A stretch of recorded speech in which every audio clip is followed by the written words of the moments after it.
Hello, everyone. I'm Carlos Carnicero Urabayen. I'm the editor of Future is Blue, the weekly newsletter promoted by Funcas Europe, Agenda Pública, and Macropolis. So today we're talking about Germany's taking over the EU presidency and what to expect. And for that, I'm joined by two top experts, Christian Odendahl, chief economist at the Center for European Reform, talking to us from Berlin, and Nick Malkoutzis, editor of Macropolis, joining us from Athens. So thank you both for joining.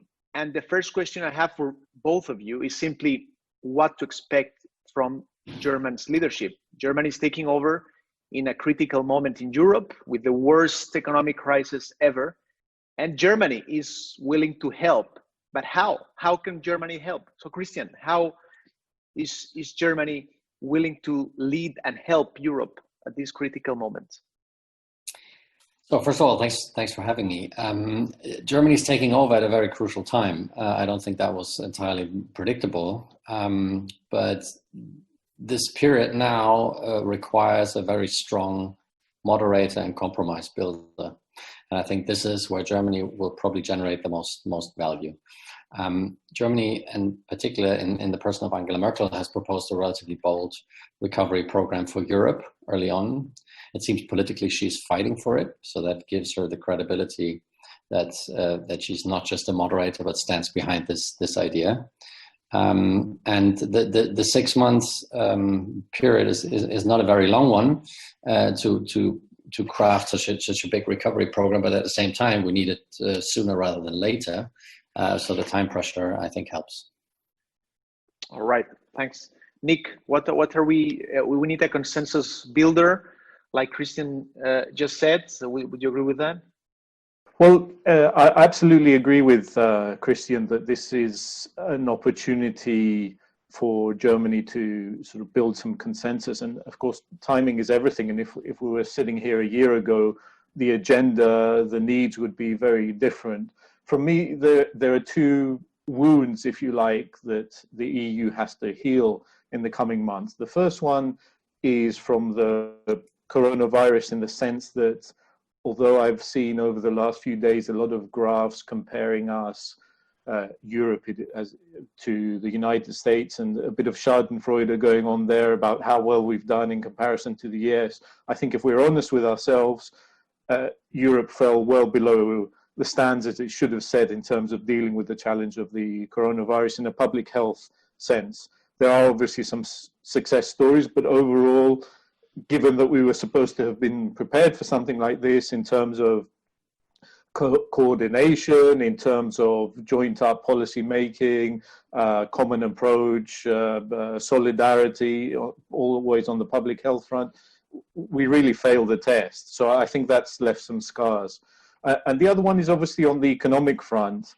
And Christian and Carlos, you'll know very well the bad blood that built up when the discussion about how to respond to this, a joint European response, a stimulus, if you like, and the objections that were raised in the so-called frugal countries, and how that created a really negative feeling in the southern countries, in Italy, in Spain, and so on. And actually here in Greece, the Konrad Adenauer Foundation just published a poll it did in association with a local polling company, and more than 60% of Greeks feel negatively towards the role Germany has played in Europe over the last few years, although it has been improving over the last couple of years. And I think the fact that we now have on the table, as Christian alluded to, this recovery package, which in my mind, perhaps, and we can discuss this, the figures are not earth-shattering, but the needle has moved in terms of where the conversation is going and what kind of policies and how we're responding to this crisis. I think that may be significant. And just a final point, I wonder, and Christian follows this closely, so he'll be able to enlighten us, how much that also feeds in with the way that the domestic debate in Germany with regards to fiscal and economic policy appears to be moving. I don't know if that's a permanent shift or something that's prompted out of sheer fright, but it will be interesting to see whether there's some momentum there. Thank you, Nick. Before we go into the national German debate, I think I'd like to ask Christian about how you talked, Christian, about building consensus.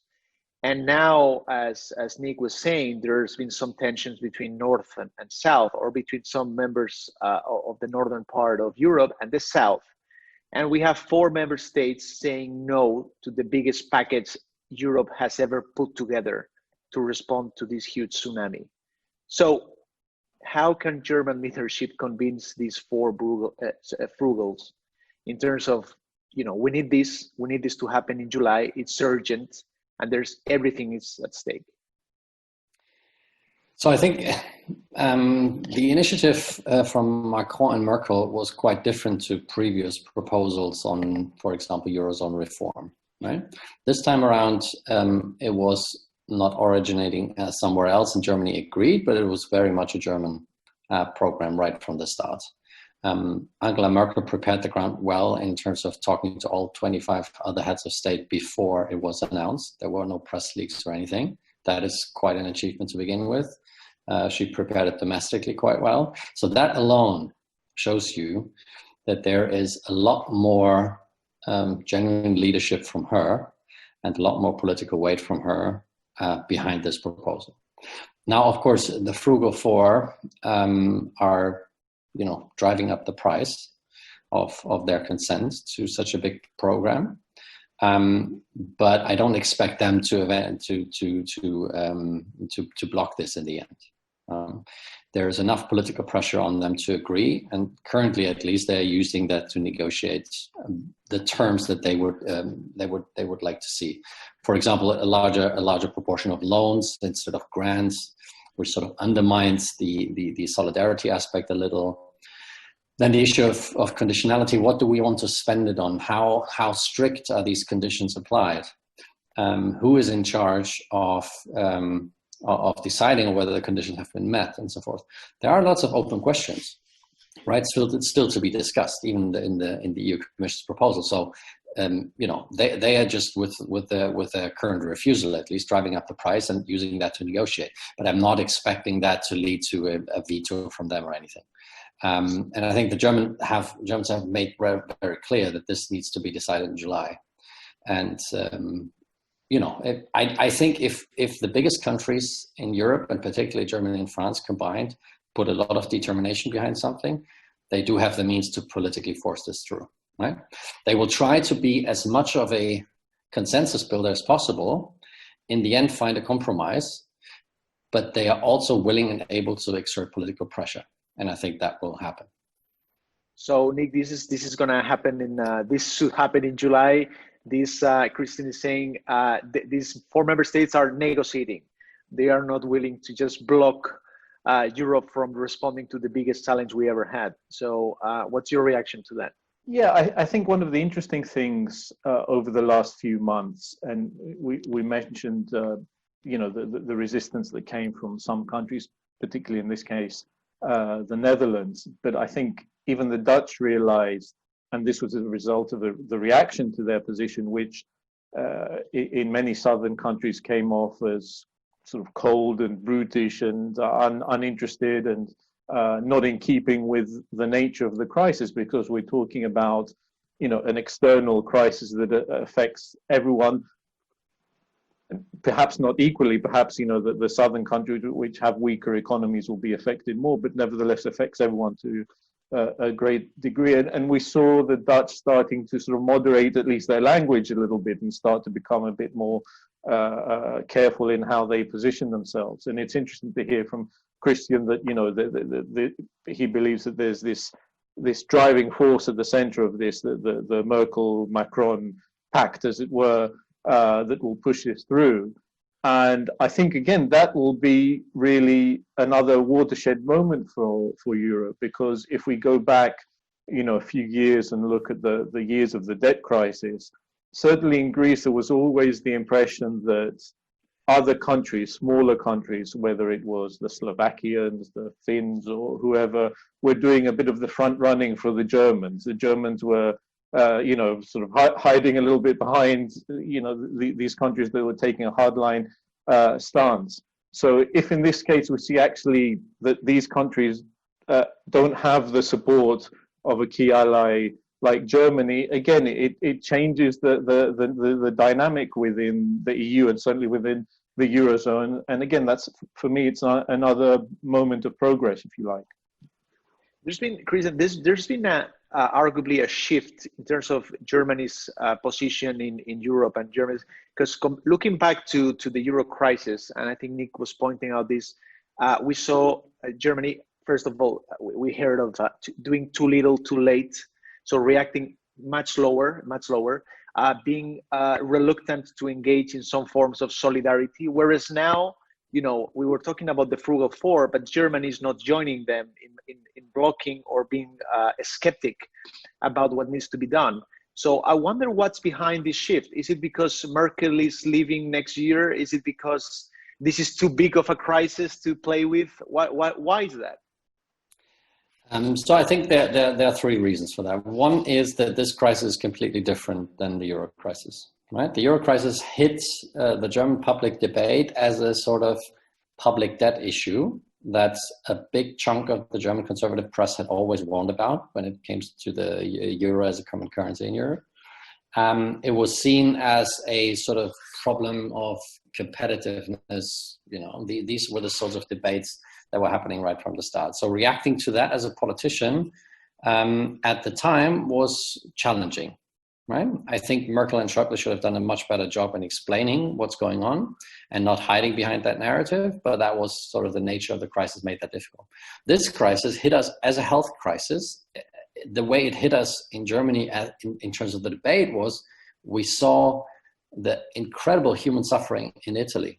That was the first vivid images of this crisis. And so that immediately sparked solidarity. That this solidarity now takes a similar form to what people had, demanded Germany to show more of during the Euro crisis.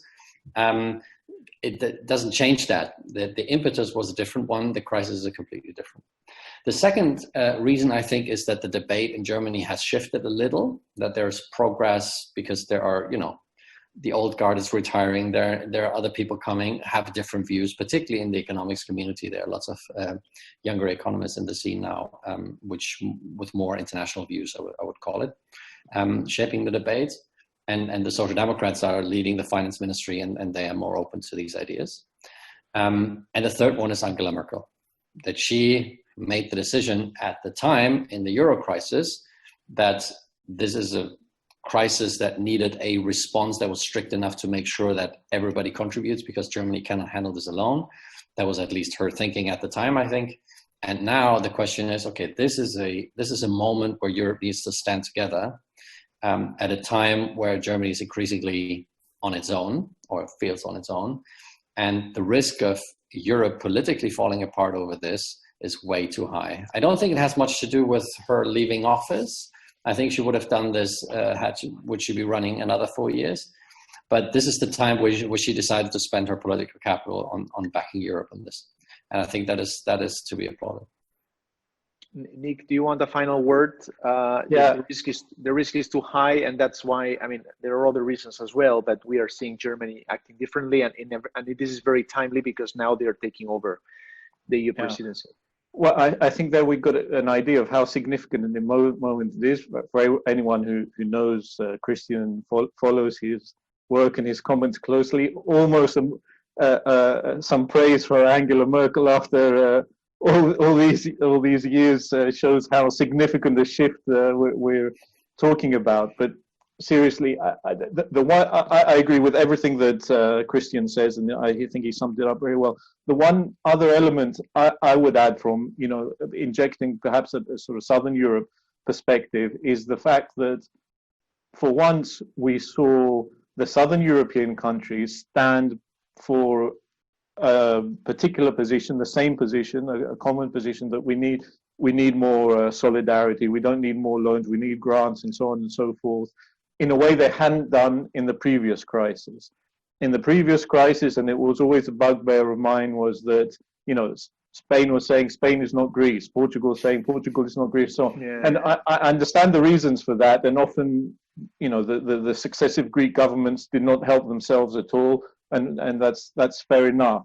But here, I think it's interesting to note that they stood together in a sense, or for the same position, and it's starting to bear results. And hey, what do you know? Maybe that's a way to sort of go forward to try and use their influence and weight within the European Union. Definitely the South acting different and united compared to 10 years ago. That's a very good point. Thank you both. Thank you, Christian Odendahl and Nick Malkoutzis. It was great having you in the Future is Blue video talk. Okay. Our pleasure. Thank you very much. Pleasure. Stay safe. Thank you. Bye-bye.